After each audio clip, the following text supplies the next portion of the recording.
Good afternoon, everyone. Hello to everyone who's online. Just have one thing to say to everybody. If you get a little antsy, if we go a little bit over time, you had your chance to get away.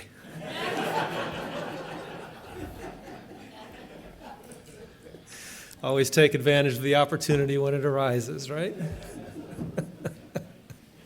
People listening to the recording will wonder what in the world that means. Well, somewhat related to our first message, I've been reflecting lately on words. Joe talked about some words that were posted, the impact that they can have. And words are incredibly important. If I mention even a small handful of words in different contexts, it'll bring a whole ton of things rushing through. Some of this, of course, depends on your age maybe, but if I read the words, "a day that will live in infamy," something comes immediately to mind for most of us. "I have a dream," brings all kinds of things along with it. "That's one small step for man." Think of all the memories that come flooding in, the thoughts, the associations with regard to those words. Words carry meaning. Words last. Words can stick with us in a lot of different ways. One of the reasons I've been reflecting on it is having a grandchild who's nearing 3 years of age, and you start thinking about what are the words that a small child hears as they're growing up? What is it that they need to hear from the people who are nurturing them, supporting them, teaching them, sometimes correcting them? And what do those words mean to a child in the long term? Certainly the focus for a grandparent is different than it is for a parent, and very much a grandparent plays an important role in that way in providing support in a different way, more so than correction and hands-on care on a moment-by-moment basis. When I think about the world at large as well, it's another reason that I reflect on words right now. We're in a phase of history, at least in our society, where the words that are spoken in our public discourse are becoming increasingly mocking and belittling. It's true of communication that happens sort of at the macro level among our political leaders. It's certainly true as well in discourse that happens just amongst us generally as people. When we think about things that are posted on social media, the way that people interact with one another, sometimes in anonymous ways. And I can't even count the number of times I've scrolled through different types of posts that might be on social media and how quickly it devolves into people calling each other names over the craziest things.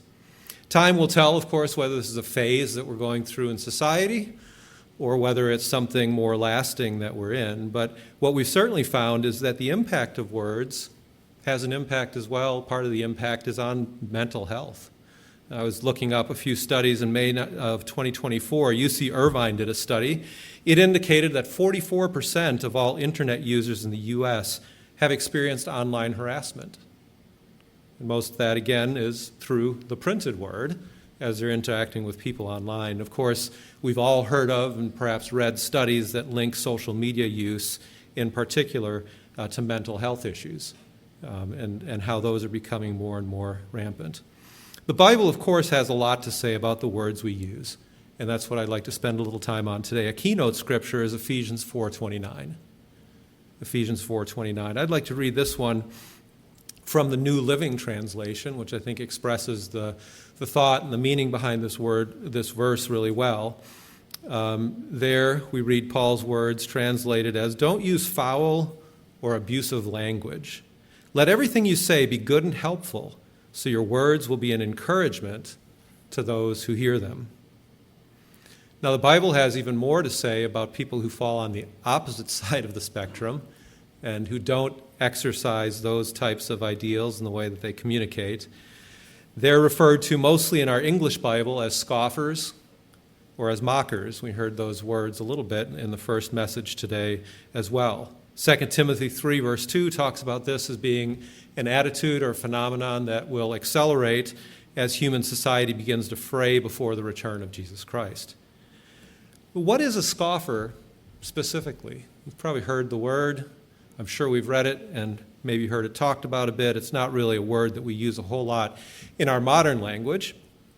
But looking at a Bible encyclopedia from Bible Hub, I thought it had a pretty apt description, which is that scoffers, as depicted in the Bible, are individuals who mock, ridicule, or express contempt for God, His Word, and His people. They're often characterized by their disdain for wisdom and truth, choosing instead to follow their own desires and reject divine instructions. The term scoffer is synonymous with mocker and is frequently used in the Scriptures to describe those who oppose or belittle the teachings of God. So as we go through the message today, I'd like to think about it in terms of a simple statement that has three parts, and we'll take it apart and spend a little time going through it in this message. Scoffers have had different things to say at different times through history, but under the surface, they're actually all the same. We have to make sure that we understand their attributes and cultivate a different set of attributes in our own lives. So let's take that apart a bit, one section at a time. First, focusing on the fact that scoffers have had different things to say at different times. Now, throughout human history, obviously, we've had a lot of momentous occasions, innovations that have come along, and one thing you can always be sure of is when something new, something groundbreaking comes, there's going to be somebody who laughs at it and who says it's useless. Here's some quotes that came about related to some new inventions. I found these interesting. Maybe some of you watch Shark Tank. I always find it interesting on how on Shark Tank often the people who are potential investors will actually be very kind in the way that they turn people down. They'll say, for this reason, this reason, this reason, it's just not for me. Now that's a little nicer than most people put things over the course of history. Here's one from the president of the Michigan Savings Bank in 1903 advising against investing in Ford Motor Company. The horse is here to stay, but the automobile is only a novelty, a fad.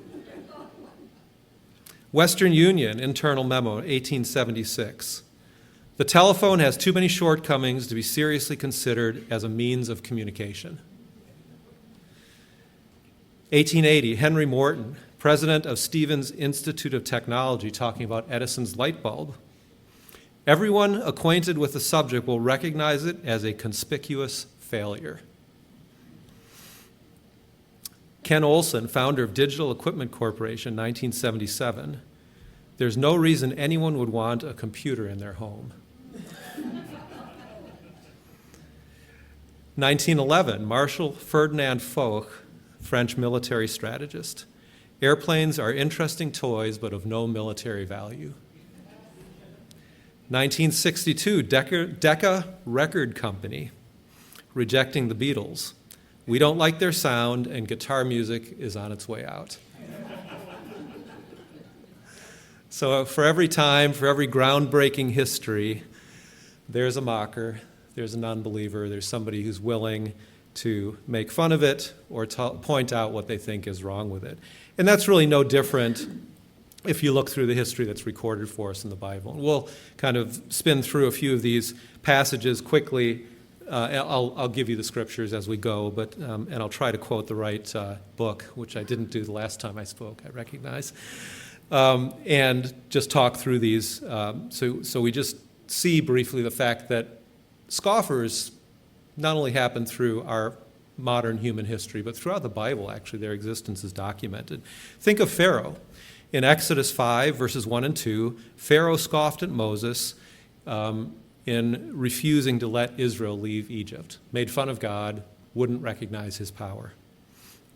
Elisha, many of you can think of the passage in 2 Kings 2, verses 23 through 25. After Elijah ascended up into the heavens, was taken away by the chariot and died, Elisha was mocked by young men in 2 Kings 2, verses 23 through 25, and they were saying, hey, old man, hey, Baldy, go up, go up, probably referring to the fact that Elijah went up into the air and saying, hey, you going to do something for us, Elisha?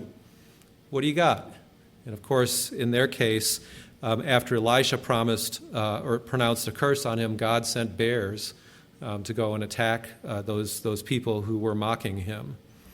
Jesus was repeatedly mocked after being taken into custody by the Romans. Roman soldiers put a crown of thorns on his head, They dressed him in a robe, and then they started making fun of the fact that he was a king. You can see that in Matthew 27 and in Luke 23. The chief priests and the scribes, once he was on the cross, taunted him, saying, hey, if you're so powerful, just take yourself off the cross and save yourself, if you're really God. You see that in Matthew 27, verses 41 through 43. You go one verse further, and even the criminals who were next to him on the cross were making fun of him as well. It doesn't stop there. Paul's critics mocked his physical presence and his speaking style. You can see that in 2 Corinthians 10, verse 10, as they made fun of him because he wasn't really as refined when he was speaking in person. It didn't live up to the bombast of his letters, in their opinion. Peter and Timothy go on in 2 Peter 3 and in 2 Timothy 3 to warn that scoffers will exist in the last days. What I found most notable and interesting was if you go right to the event of the founding of the New Testament church on the day of Pentecost, who was there? It wasn't only the people on whom the Holy Spirit fell. If you go there in Acts 2, verse 13, you're going to find the mockers there. The people that, as all of the miracles were unfolding, the tongues of fire, the rushing wind, people speaking in tongues, sure enough, they were there. Those people are just drunk. They're babbling. What's wrong with them? There's nothing important going on here. So even at the very founding of the church, mockers were there. So there's nothing new about scoffing. It's a situation that's existed. It's a type of people that have existed all through history, will continue to exist all through history, and as we're told, that type of behavior is going to accelerate, certainly in the waning days of our civilization before the return of Jesus Christ. But under the surface, as I talked about in the second part of what we're going to discuss today, the manifestation might be different, but under the surface, scoffers are all the same.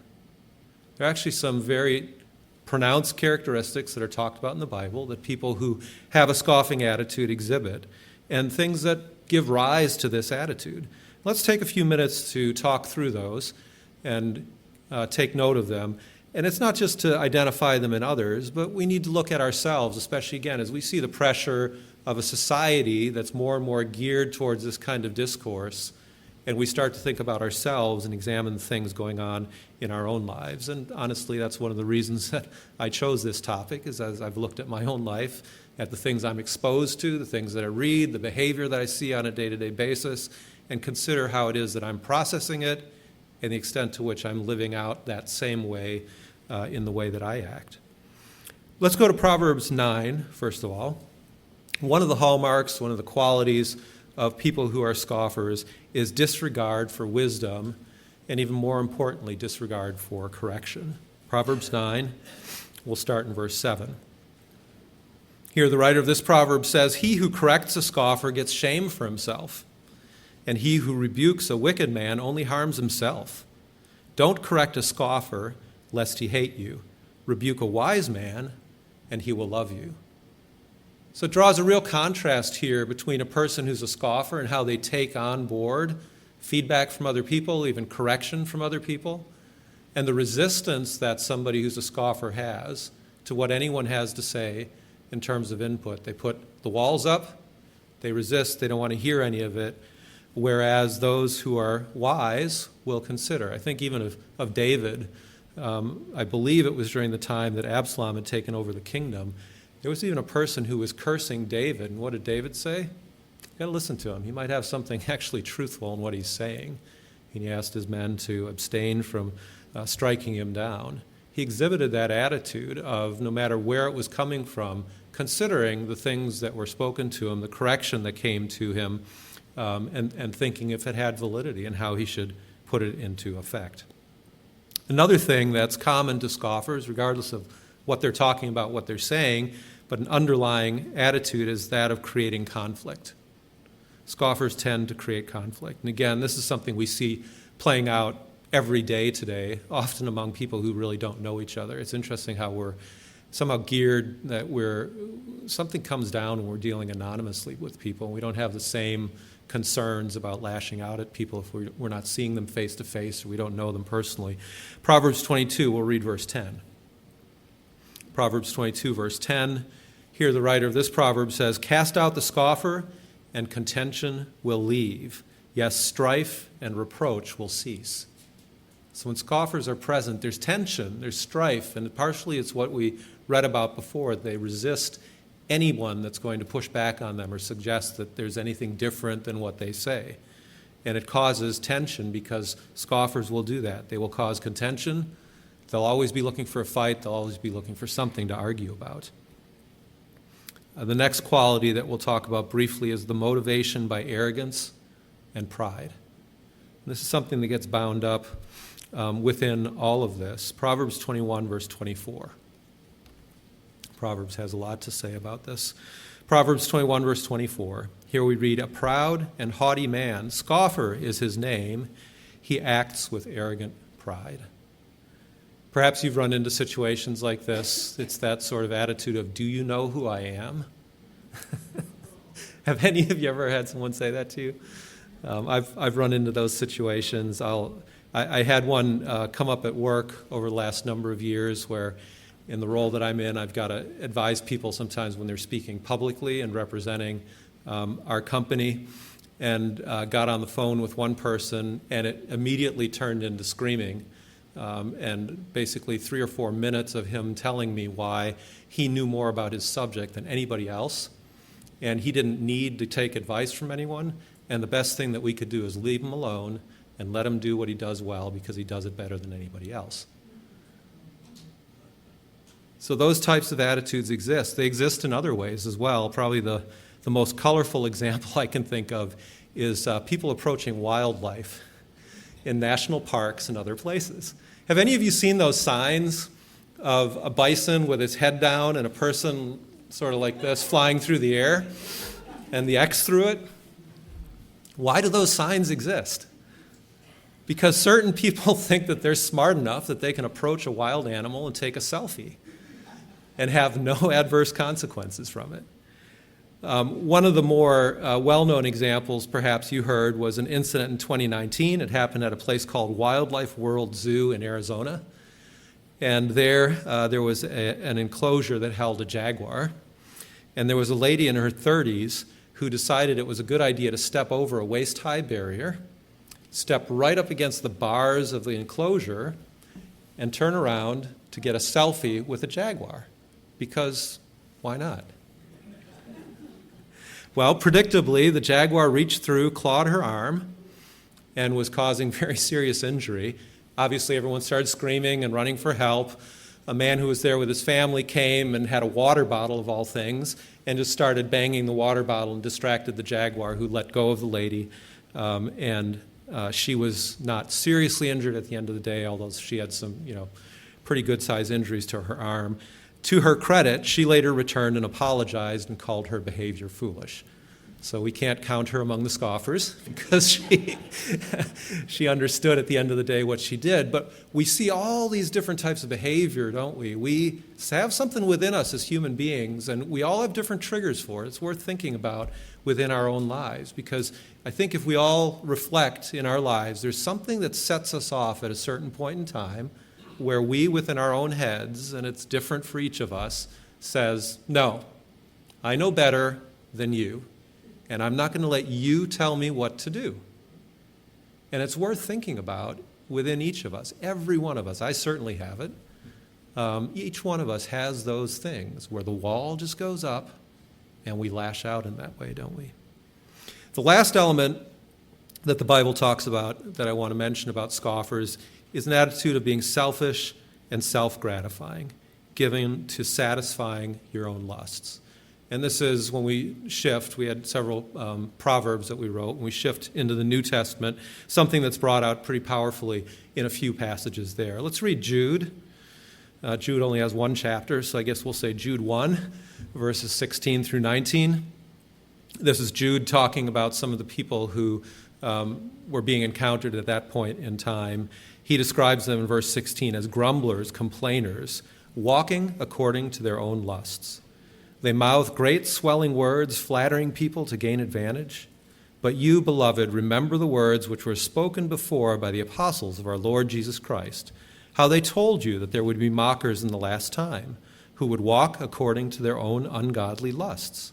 These are sensual persons who cause divisions, not having the Spirit. And so Jude was even warning about people who were part of the assembly. We talked about Acts and the fact that when the Holy Spirit was poured out, there were people close enough to that happening to make fun of it. They were with the people that were following Jesus Christ at close enough proximity to see that entire miracle of Pentecost happen so that they could make fun of it. Jude talks here, and 3 times, verse 1, walking according to their own, verse 16, walking according to their own lusts. Verse 18, again, walking according to their own ungodly lusts. Verse 19, sensual persons. Talking about the fact that these people who are resistors to God's way, these people who are mockers, are people who are satisfying their own fleshly needs, their desires, the things that they want. And by implication, not thinking of the things of God, not having the attitudes of God, the Spirit of God, motivating the way that they're doing things. The other section is 2 Peter 2, verses 9 through 11. This is also describing scoffers, and literally talks about those who go where angels fear to tread. I looked it up. This is actually not where that phrase comes from. But 2 Peter 2, starting in verse 9, the Lord knows how to deliver the godly out of temptations, and to reserve the unjust under punishment for the day of judgment, and especially those who walk according to the flesh in the lust of uncleanness and despise authority. He describes them then as presumptuous, self-willed, not afraid to speak evil of dignitaries, whereas angels who are greater in power and might do not bring a reviling accusation against them before the Lord. So here, whether talking about human individuals or talking about evil spirits that are willing to speak evil, to say things all the way up to God that even angels won't dare to say, going where angels fear to tread.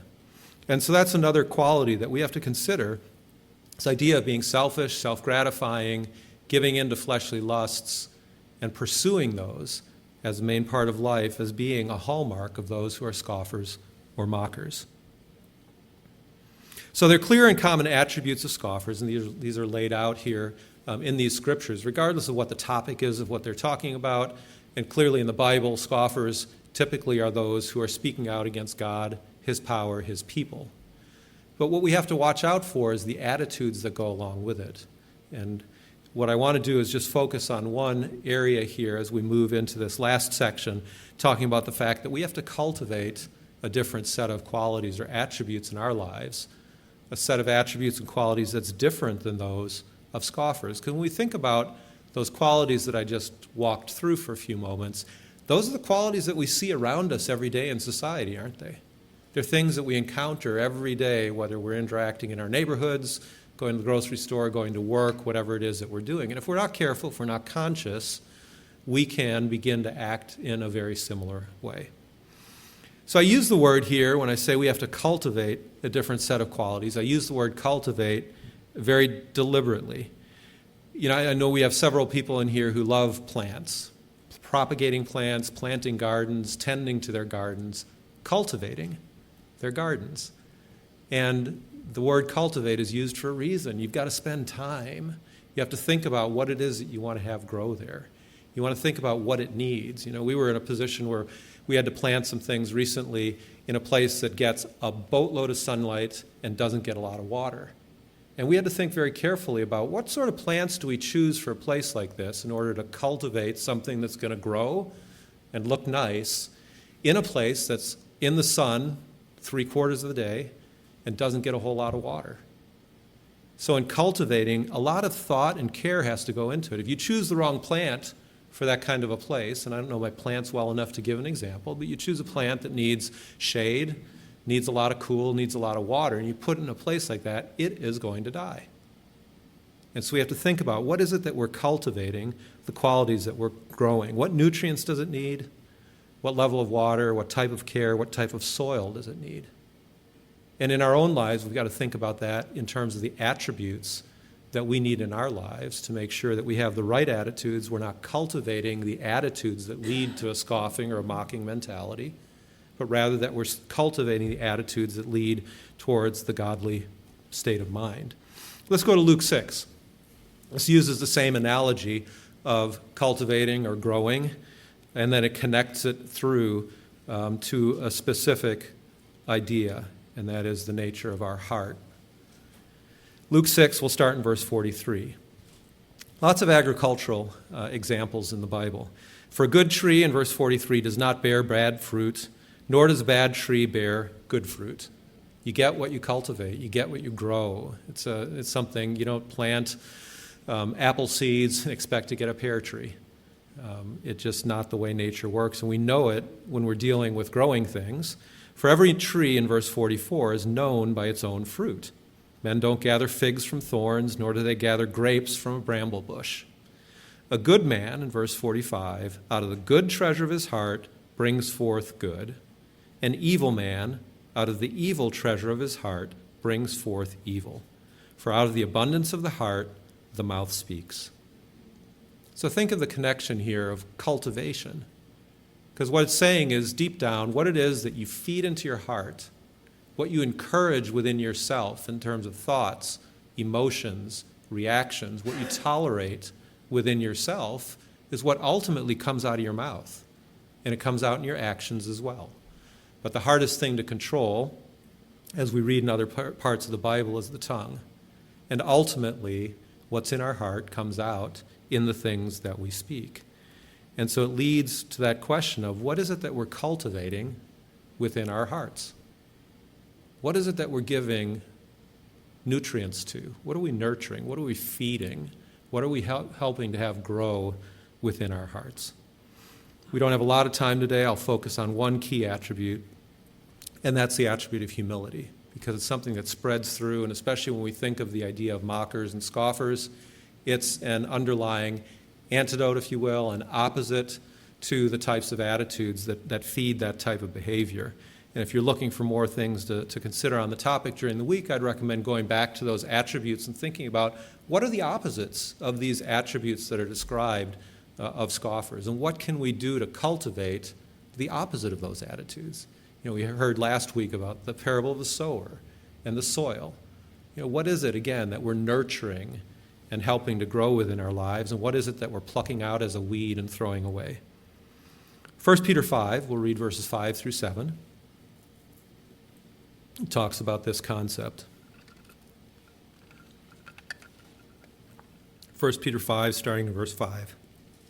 Likewise, you younger people, submit yourself to your elders, and all of you be submissive to one another. So this is not only talking to young people and saying, respect people who are older, but very quickly it goes on to everyone, that we have to be submissive one to another and be clothed with humility. We approach one another as brothers and sisters, regardless of differences in age, sex, economic position, or anything else that might be there, because it's that humility that we foster in our lives. For God resists the proud, but he gives grace to the humble. Therefore, humble yourself under the mighty hand of God, that he may exalt you in due time, casting your care upon him, for he cares for you.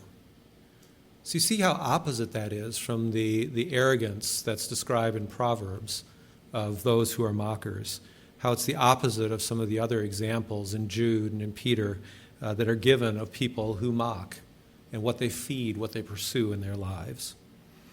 And drilling down one layer deeper, one way that we can demonstrate humility, one way that it works itself out in our lives, is a willingness to listen and to understand, to not jump to conclusions. Because when you think about it, again, arrogance, what do arrogant people do? As soon as they're presented a set of facts, as soon as they see even a part of a situation, they size it up immediately and they draw a conclusion. They don't need the facts because they're smart enough to figure it out based on an impression. And I certainly have to ask myself, what are the judgments that I create in my own life based on impressions that simply come at me without having actually thought through it? There's a proverb that always comes back to my mind in this regard. It's Proverbs 18, 2 sections in verses 13 and 17. And certainly even something at work that I remind myself a lot of. I'm in a job where people bring problems to me when they can't be solved, and I've got to try to unwind them. And the one thing I've learned is that whenever you talk to anybody, regardless of what side of a problem they're on, they've got a convincing story. And the biggest thing that you have to do is not jump to conclusions when you've heard the first convincing story, because I can guarantee you the second story is just as convincing in the opposite direction. And that's where the fun starts, in trying to figure out what the real situation is. Proverbs 18, verse 13, he who answers a matter before he hears it, it's folly and shame to him. The first one to plead his cause seems right, until his neighbor comes and examines him. Those of us who grew up with siblings, those of us who had multiple children, can come up with all kinds of examples of how this works, right? He did it. It was his fault. It was her fault because they did this first, right? Unraveling all of that. But this is an attitude that we need to cultivate in our minds and really think deeply about it, because it is so opposite to how we deal as a society these days. You know, we're geared these days to convincing visual imagery. The meme rules the day. I mean, how many of you have seen a meme that depicts whatever it is, right? A picture with a handful of words, and it creates an impression. And you think you know a situation because you've seen it depicted on screen or in a 13-second video clip that you've seen. And reality can very much be completely different from that. And there are a lot of great examples that you can search that'll show you that sort of thing. Even discussions that we might see on news programs and things are generally geared towards a single viewpoint discussion. And usually you have a token person who's on the other side because you got to have somebody to laugh at and make fun of in the discussion, right? There are very few situations today where we have honest debate that brings two ideas forward, that discusses through them, that looks at both sides of a story and tries to unravel what's really there. But that's what the idea of humility and a real search for truth and a heart for understanding looks for.